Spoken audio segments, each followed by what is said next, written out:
오히려 지금까지가 혼란이었거든요. 공백이었고 유방암에 유발할 수 있다던가 이런 것들은 사실 의학적으로 근거가 가볍게 무시하거나 과정 자체를 이제 퉁치거나 이러지 말라. 이 책은 상담자와 의료인을 위한 임신 중지 가이드북 곁에 함께이고요.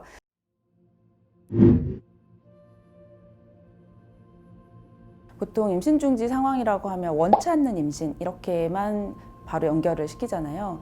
원치 않는 임신이라는 경우만 있는 것은 아니거든요. 그러니까 원했던 임신일 수도 있는데 임신을 유지하던 도중에 다른 상황이 생겼을 수도 있고 임신 중지나 유지를 고민하는 상태에서 또 상당 기간을 찾을 수도 있고요.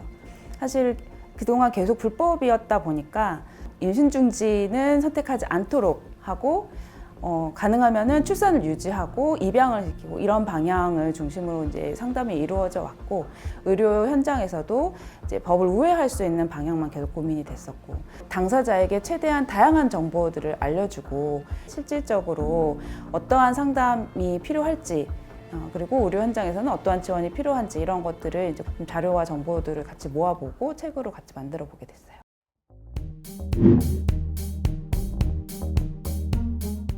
오히려 지금까지가 혼란이었거든요.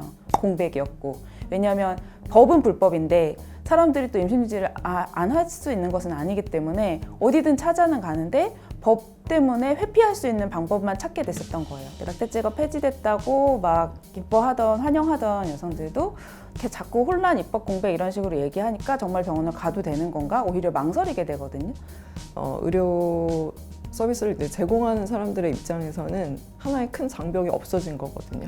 그러니까 임신 중지가 이제 범죄가 되어 있기 때문에 좀 무리하게 했던 그런 것들을 이제 약물로 해서 좀 더 안전하게 할 수 있는 이런 방법도 이제 열렸고 그리고 병원에 가서 임신 중지를 해야 되는 상황인데 일단은 그 불법인 상황을 우회하기 위해서 무조건 어떤 아무 남자를 일단 데리고 와야 되는 거예요. 이제 그런 상황들은 없어도 되는 거죠. 본인의 동의만으로 임신 중지가 가능해진 상황이 됐고요. 그리고 뭐 청소년이든 뭐 기혼이든 미혼 여성이든 뭐 이주민이든 다 상관없이 모든 사람에게 어쨌건 차별 없이 본인 이게 의료기관이라든가 의료인이라든가 이런 사람들이 태도가 어쨌건 잘 되어 있다면 그런 것들을 이제 제공할 수 있는 그런 준비가 되어 있다고 보시면 될 것 같고요.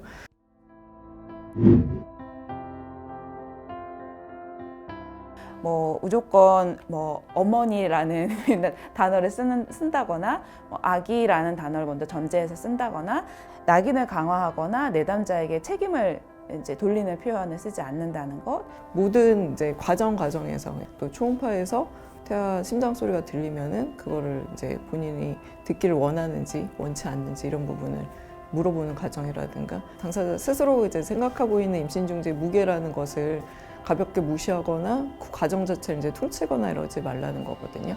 그러니까 사실 내진을 하는 것도 의료 제공자 입장에서는 굉장히 간단하지만 이게 받는 사람 입장에서는 또 어려운 과정일 수 있는데 의료인은 이제 속도대로 그냥 마음대로 해버리는 그런 상황이 아니라 물어보고 그리고 이 속도를 맞춰가면서 불필요한 것은 이제 행위는 삼가하고 그리고 필요한 단계마다 설명을 충분히 해주는 그런 내용들에 대해서 써놓은 것들이 있고요.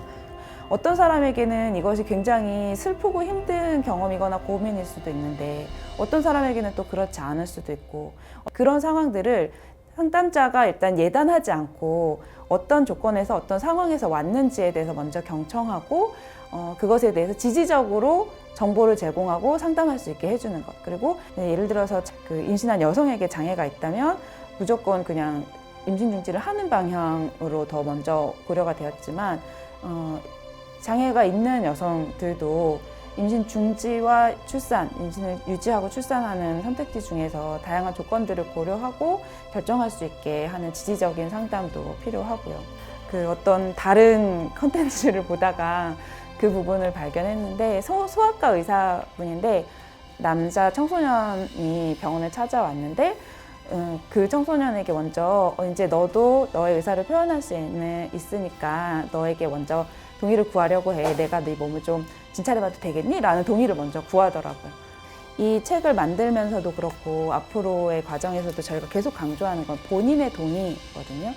지금까지는 임신 중지가 심지어 무자보건법 상에도 배우자의 동의를 얻게 되어 있고 제3자의 동의를 당연하게 전제하고 있었어요. 본인의 동의를 가장 우선순위로 해야 되고 이것은 당연한 권리라고 강조를 하고 있습니다. 그냥 의사를 물어보는 것만이 아니라 그 동의에 도움이 될 수 있는 정보를 이 사람에게 맞게 제공할 수 있어야 되는 거죠.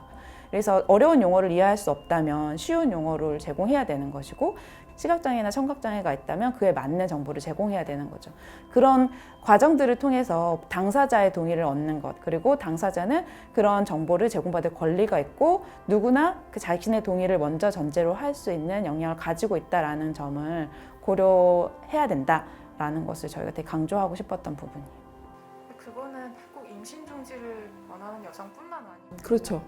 모든 의료 서비스에서 사실은 꼭 있어야 되는 거고. 감사합니다. 고생하셨습니다.